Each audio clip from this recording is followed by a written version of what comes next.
The most dangerous thing about silence is that it hears everything, someone once said, but no one at table 12 believed it until that night.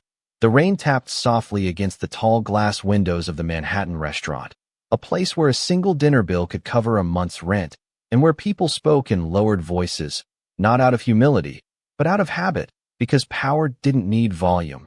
It needed presence, and tonight, presence sat at the center table in the form of Daniel Brooks, a billionaire known for closing deals worth hundreds of millions over a single meal. Beside him sat his fiancée, Victoria Hale, elegant, sharp, the kind of woman who measured people in seconds and dismissed them even faster. And then there was Emily Carter, the waitress no one noticed, moving quietly between tables, her steps light, her eyes observant. The kind of presence that blended into the background so perfectly that people forgot she was even there, until she wasn't. If you've ever seen someone underestimated right before everything changes, you might want to pay attention to this moment, because what happened next wasn't loud. It wasn't dramatic, but it stayed with everyone in that room long after the plates were cleared. Victoria leaned back slightly, a faint smile forming as she glanced at Emily approaching the table. "I'll have the order ready," she said. Then without warning, she switched languages, her tone smooth, deliberate, speaking in rapid Italian, the kind used in old contracts and formal negotiations, not casual conversation. Her friends at the table exchanged amused looks, one of them subtly lifting a phone as if anticipating something entertaining. Victoria didn't even look at Emily as she continued, her voice just loud enough for others to hear, each word carefully chosen, not just to order food, but to test, to provoke, to humiliate. And then she stopped, placing the menu down with a satisfied glance toward Daniel, as if expecting approval, as if expecting the moment to pass like it always did, unnoticed, unchallenged. Emily stood there, pen resting lightly against her notepad, her expression calm, almost unreadable. She didn't ask for clarification, didn't apologize, didn't smile nervously the way most would. Instead, there was a brief pause, barely noticeable, the kind of silence people ignore because they assume nothing is happening. But something was, and then, quietly, Emily spoke, not in English, but in the same Italian, her voice softer, yet somehow clearer, her pronunciation precise in a way that made Victoria's earlier words sound almost rehearsed. And for the first time that evening, the table went still, because Emily wasn't just repeating the order, she was refining it, adjusting it, correcting a subtle grammatical error without hesitation. And then, just before she finished, she added one more sentence, something that hadn't been part of the order at all, something that made Victoria's smile disappear in an instant. And Daniel slowly lifted his eyes, no longer looking at his fiancée, but at the waitress no one had noticed just moments before. The silence did not break immediately. It stretched, thin and sharp, like glass under pressure. And in that space, Victoria's eyes flickered, just for a fraction of a second, enough for someone observant to notice, and Daniel Brooks was observant. That was how he built an empire, not by what people said, but by what they tried to hide. His fingers stilled against the edge of the table, his attention no longer divided between messages and meetings, but fixed entirely on Emily Carter, who stood there as if nothing unusual had happened, as if she had not just shifted the balance of the entire room with a single sentence spoken softly. Victoria let out a small laugh, controlled, practiced, the kind meant to recover a moment before it slipped too far. "Well," she said, switching back to English, her tone light, but edged, "I suppose we have a multilingual staff tonight." Her friends followed with polite chuckles, though the energy had changed, the amusement no longer effortless, because something about Emily's response had not felt like performance. It had felt precise, intentional, and Victoria knew it, even if she refused to show it. Emily simply nodded once, professional, composed, as if the language she had just spoken was no more remarkable than pouring water into a glass. "Your order will be out shortly," she said, her voice even, and for a moment it seemed like the scene might dissolve, like every uncomfortable moment in places like this always did, smoothed over by money, by manners, by the unspoken agreement to pretend nothing had happened. But Daniel did not let it go.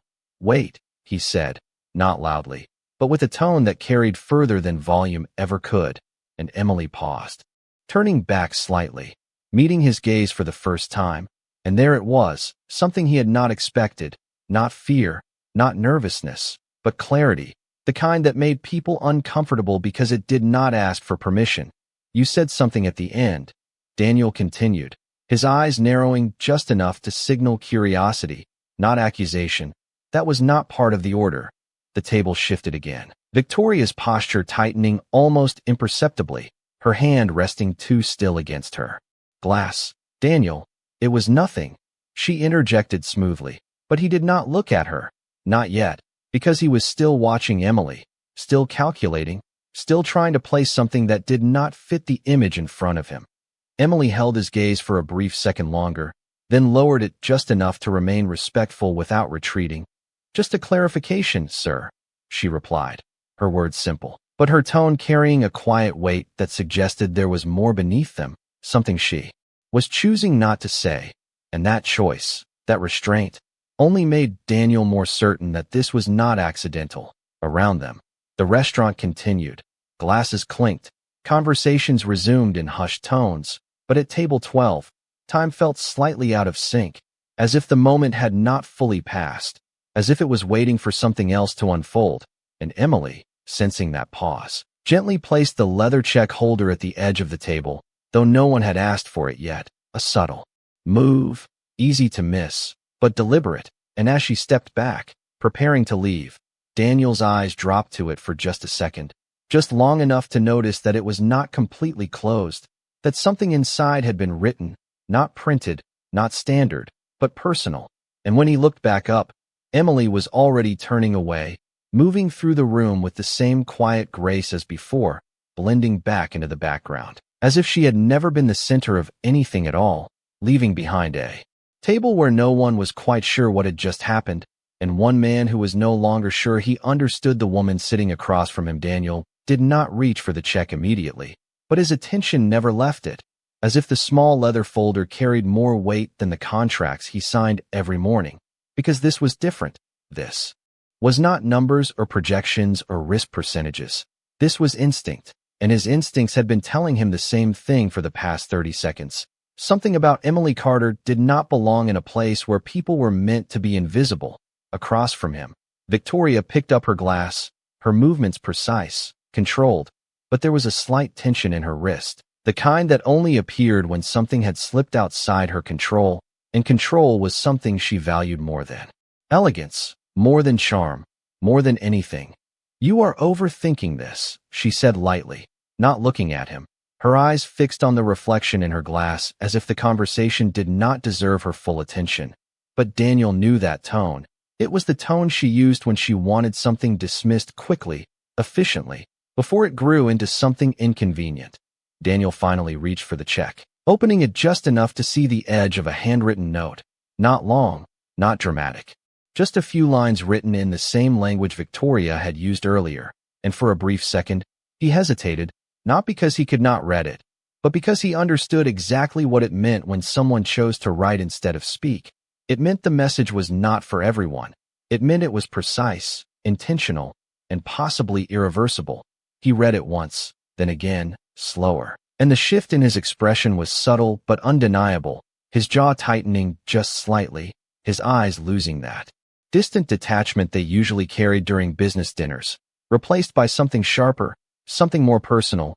Where did you learn that phrase? He asked suddenly, his voice calm but no longer casual. And this time, he was looking directly at Victoria. She smiled, just enough to maintain composure. It is just Italian. Daniel, it is not exactly rare, she replied. But the answer came too quickly, too polished, like a rehearsed line delivered at the wrong moment. And Daniel did not respond, not immediately, because he was not asking about the language. He was asking about the meaning, about the implication hidden beneath it, something the note had made impossible to ignore. A memory surfaced, faint but persistent, a negotiation months ago, a clause buried in a contract written in the same formal structure, the same phrasing, the kind used not for conversation, but for agreements that needed to sound elegant while hiding something less elegant underneath. And suddenly, the sentence Emily had added earlier, the one that did not belong, the one Victoria had tried to dismiss, it connected, not loudly, Not obviously, but enough to form a pattern, and Daniel had built his entire life on recognizing patterns before anyone else did. Meanwhile, across the room, Emily moved between tables, her posture unchanged, her expression neutral, but her awareness sharp. She could feel the shift. Without looking, could sense the pause stretching behind her like a shadow, and she did not rush, did not look back, because whatever needed to be understood would not be clarified by her presence. It would reveal itself on its own. That was always the way with truth. It did not need to be forced. It only needed the right moment to be seen. And tonight, that moment had already begun. The air at the table had changed in a way that could not be undone, not by laughter, not by polished smiles, not even by the quiet luxury that usually softened every sharp edge in rooms like this. And Daniel Brooks felt it with absolute clarity. The same clarity that had warned him away from bad deals and hidden risks for over a decade. Except this time, the risk was not on paper. It was sitting across from him, holding a glass of wine with steady fingers that were just a little too still. Victoria set the glass down gently, her expression composed, almost bored, but there was calculation behind her eyes.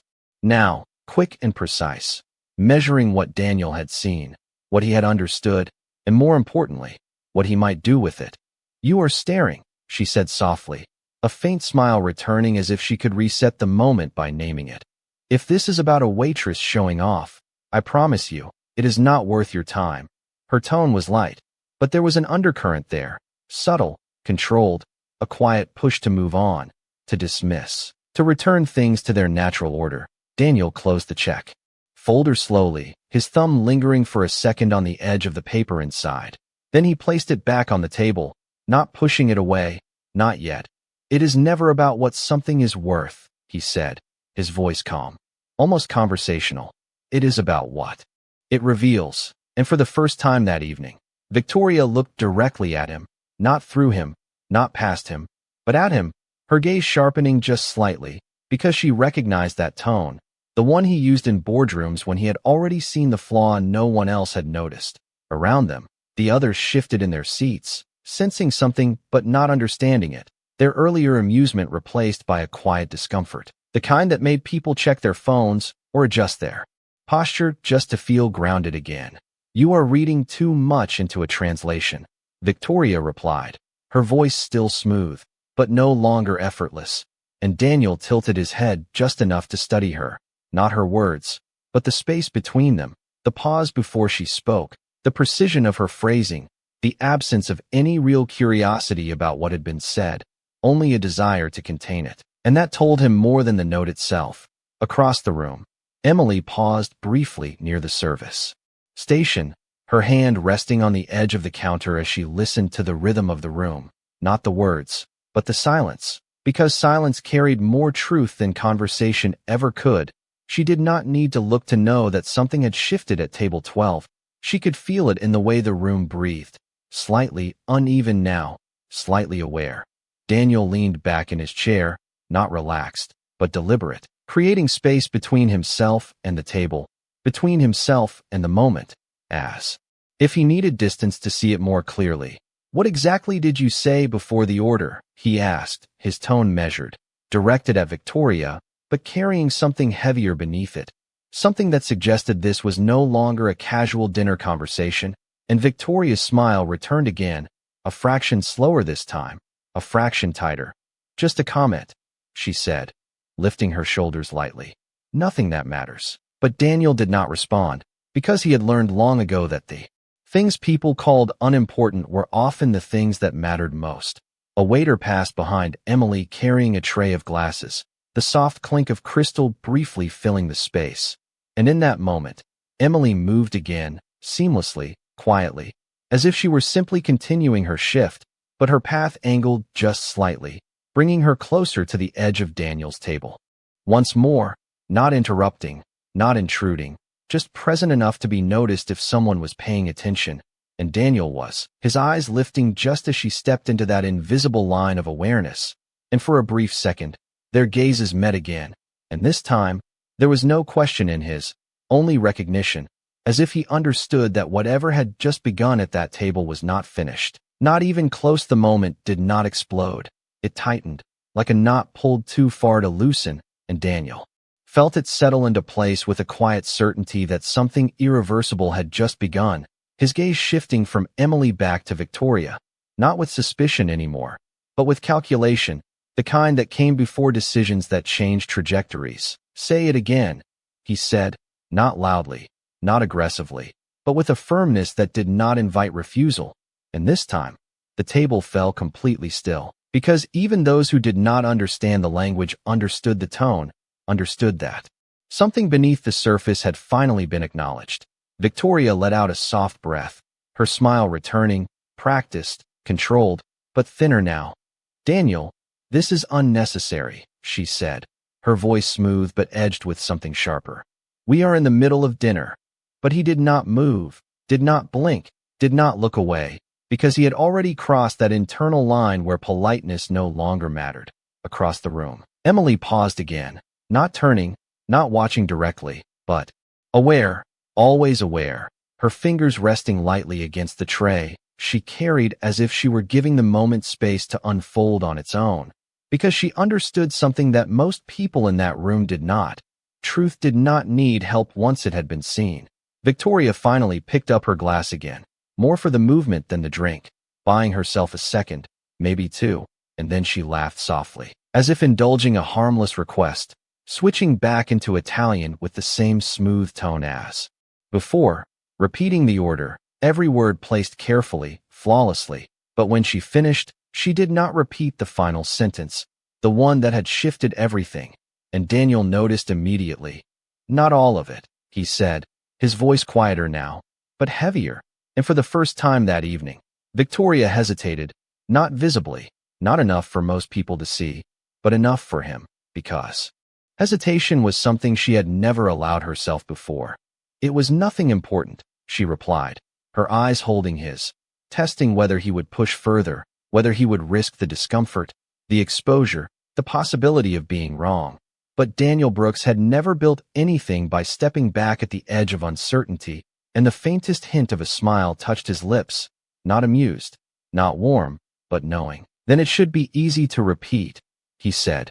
The silence that followed was different now, not uncertain, but expectant, as if the room itself was leaning in, and Victoria set her glass down slowly, her fingers no longer perfectly still, her composure intact but strained at the edges.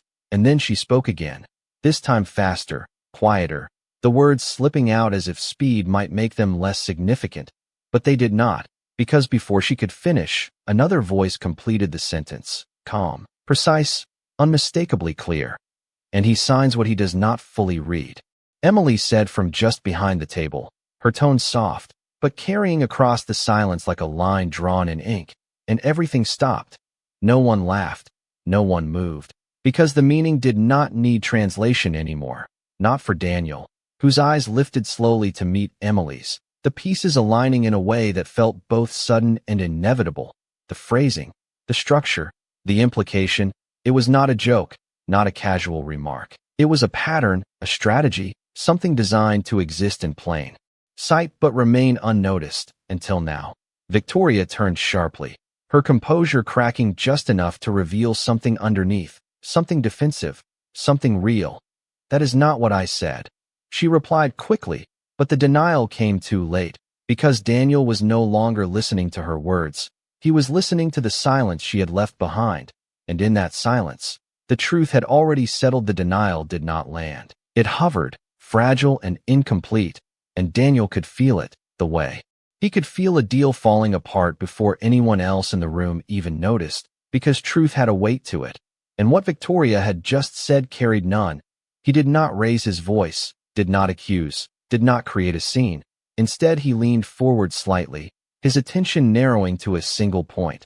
"Then what exactly did you mean?" he asked, and this time, the question was not about language. It was about intention, about everything that had been left unsaid until now. Victoria held his gaze, her composure rebuilding piece by piece, the practiced calm returning to her posture, but there was something different beneath it, something less certain. "It was a joke," she replied, her tone measured, almost patient, as if explaining something obvious. You know how people say things in another language when they do not want others to understand, she added, a faint shrug following the words. But even as she spoke, the explanation felt too convenient, too neatly packaged, and Daniel did not move, because he had spent years watching people hide behind exactly that kind of simplicity. Behind him, Emily remained still, not stepping forward, not retreating, simply present in the space that had opened, her expression unchanged. But her silence now carried a different meaning, not invisibility, but restraint, as if she had already said enough, and anything more would only make the truth louder than it needed to be. A joke, Daniel repeated softly, almost to himself, and for a moment his eyes dropped to the table, to the check, to the note inside, then lifted again, sharper now, clearer. About me signing what I do not read, he added, and this time, the words settled heavily, impossible to dismiss, impossible to soften. The table shifted again. One of the guests clearing his throat quietly, another reaching for his glass without drinking, because everyone understood now, not the language, but the implication, and in rooms like this, implication was everything.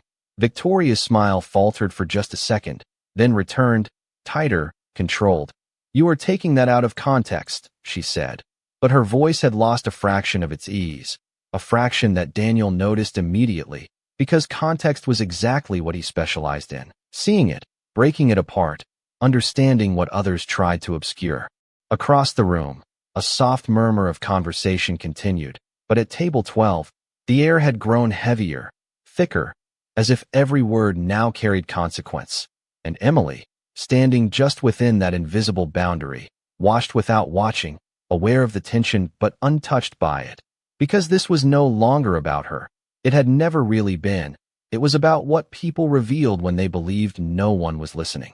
Daniel leaned back again, slower this time, his fingers brushing the edge of the check holder before closing it completely, as if sealing something inside, not just the note, but the moment itself. And when he looked at Victoria again, there was no anger in his eyes, no immediate judgment, just something more unsettling, clarity, the kind that did not rush, did not react, but stayed, steady and unshaken. Interesting, he said quietly, and the word carried more weight than any accusation could have, because it meant he was still thinking, still connecting, still deciding. And that was the part that made people uneasy, the part where outcomes were not yet spoken, where everything could still change. If you have ever watched a moment like this unfold, you know it is never the loud reactions that matter. It is the quiet ones, the ones where someone chooses to pause instead of speak, to observe instead of dismiss, because that is where decisions are made. And as Daniel sat there, silent but fully aware, it became clear that whatever came next would not be shaped by what had been said, but by what had finally been understood. Daniel did not speak again right away, and that silence, measured and deliberate, began to draw something else to the surface, something that had been there long before this dinner, long before this moment, something hidden in plain sight, because the sentence Emily had completed was not just careless, it was structured, intentional, built the way legal language was built when it needed to sound harmless, while meaning something else entirely. And Daniel knew that structure. He had seen it buried in contracts, disguised in clauses that most people skimmed past, trusting the person across the table instead of the words on the page. His fingers tapped once, lightly, against the table, a habit he had when a pattern was forming, and then his eyes shifted again, not to Victoria this time, but to the space where Emily had been standing. Except she was no longer there. She had moved on, already. Attending another table, already blending back into the rhythm of the room as if she had never stepped into his world at all. And that, more than anything, unsettled him, because people who wanted attention lingered. They watched, they waited for reactions, but she had done none of that. She had simply spoken, and left. You are still thinking about it, Victoria said softly, her voice carefully balanced, not dismissive, not defensive, just enough to pull his attention back. And Daniel looked at her again, really looked this time, not at her expression, but at the small details, the way her shoulders held a fraction more tension than usual, the way her smile arrived half a second later than it used to, and for the first time, he realized something that had not crossed his mind before, not because it was impossible, but because it had never needed to be questioned. That phrasing, he said slowly, almost as if thinking out loud. It is not conversational. And Victoria's eyes flickered, just briefly, but it was enough. It is formal, contractual. He continued, his voice calm, but each word landing with quiet precision. You do not learn that from casual conversation. And now the table was listening again, not because they understood every detail, but because they could feel the shift, the direction the moment was moving in. Victoria let out a small breath, her composure holding, but tighter now, more deliberate. Daniel, you are connecting things that are not connected, she replied, and maybe, to someone else, that would have been enough. But Daniel had built his life on connections that were not obvious until they were undeniable.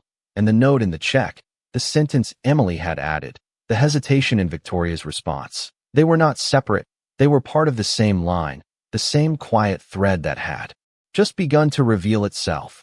Across the restaurant, Emily paused briefly as she set down a glass of water at another table, her movements smooth, practiced, but her awareness sharp, because she could feel it, the moment expanding behind her, growing into something larger than a simple exchange, and she did not turn, did not interfere, because the truth, once seen, did not need to be explained, it only needed space to unfold. Daniel's gaze dropped once more to the closed check holder, and this time, when he opened it again, he did not just read the words, he studied them, the handwriting, the spacing, the choice of phrasing, and something clicked, not loudly, not dramatically, but with a quiet certainty that settled deeper than surprise, because he had seen this before, not in a restaurant, not in a conversation, but in a document, weeks ago, a draft that had crossed his desk, written in the same style, the same careful language, and suddenly, the question was no longer about what Victoria had said, but about why it sounded so familiar. And if you were sitting there watching this unfold, you might start to wonder the same thing. Because sometimes, the smallest detail is not just a detail. Sometimes, it is the first crack in something much bigger, something that has been waiting patiently to be noticed. The recognition did not come as a shock. It came as a quiet alignment, like pieces of a puzzle finally settling into place. And Daniel felt it the moment his eyes traced the final line of the note again, slower this time, more deliberate, because it was not just what was written, it was how it was written, the phrasing, the structure, the subtle choice of words that mirrored something he had reviewed not long ago, something that had almost slipped past him. He closed the check gently, his fingers resting on top of it for a brief second. And then he looked up, not at Victoria immediately, but past her, as if replaying something in his mind, a memory sharpening with each second, a meeting, a draft agreement, a clause that had seemed slightly off, not wrong enough to reject, but precise enough to linger. And suddenly, it was not vague anymore, it was clear. That clause, he said quietly, almost to himself, and then his eyes shifted back to Victoria, steady now, certain, the one in the Northern Holdings deal. And this time her reaction was not delayed, not controlled. It was immediate, just a flicker, just a breath, but enough, because Daniel did not need more than that. The table went still again, but this time, the silence carried weight, because even those who did not understand the details understood that something real had just surfaced. You remember it, Daniel continued, his voice calm, but no longer distant. It was written in formal Italian, unnecessarily formal for what it was supposed to say, and he paused, just long enough for the implication to settle.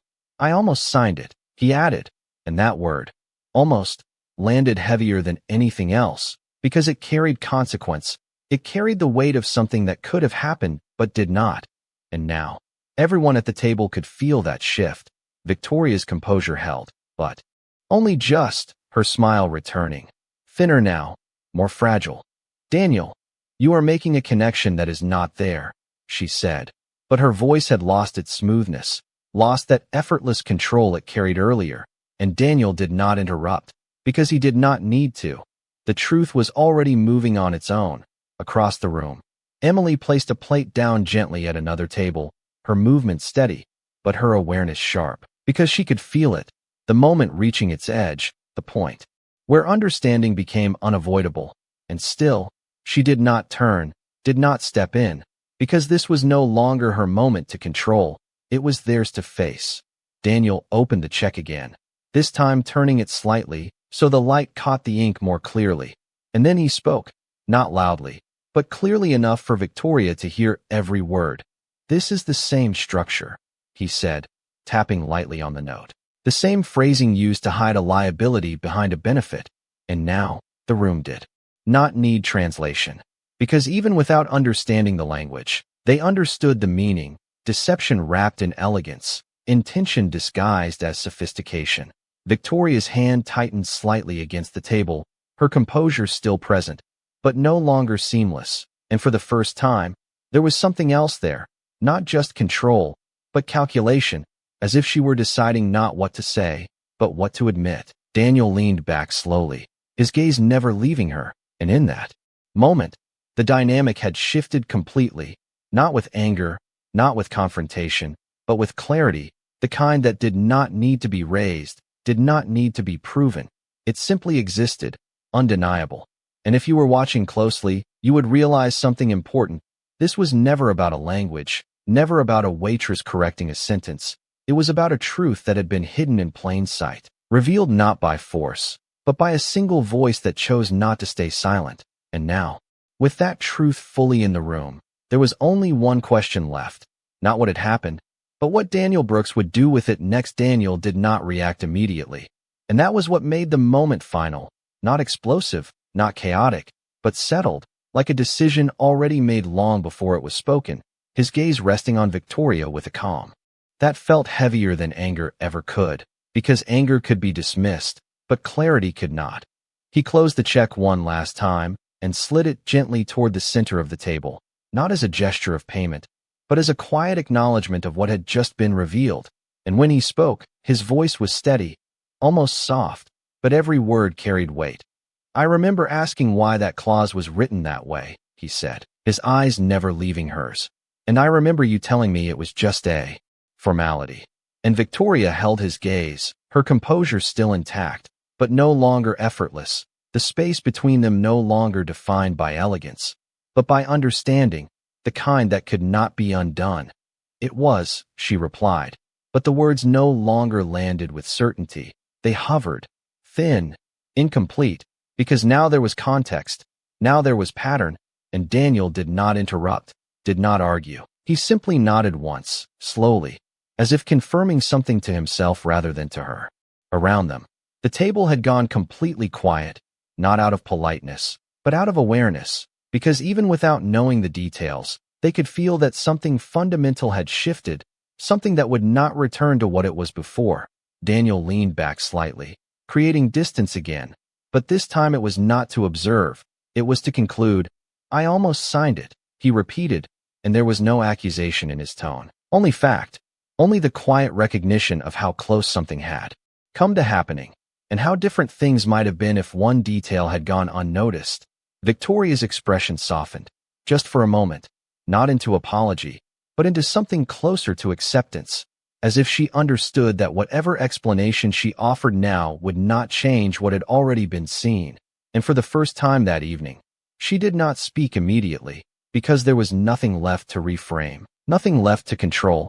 Across the room, Emily moved toward the exit of the dining area, her shift nearly finished, her presence once again blending into the quiet rhythm of the restaurant, unnoticed by most, but not by Daniel, whose eyes followed her for a brief second, not with curiosity now, but with recognition, because he understood something that had taken him years to learn, that intelligence did not always announce itself, and dignity did not need validation to exist. He reached into his jacket, pulled out his card, and placed it inside the check without opening it again. A simple gesture, not extravagant, not performative, just intentional. And then he stood, adjusting his jacket with the same composed precision he carried into every room. But something about him had changed, not in posture, not in presence, but in awareness. "We should talk tomorrow," he said to Victoria, his tone calm, final, not a suggestion, not a negotiation, and she nodded once, understanding what that meant without needing it explained.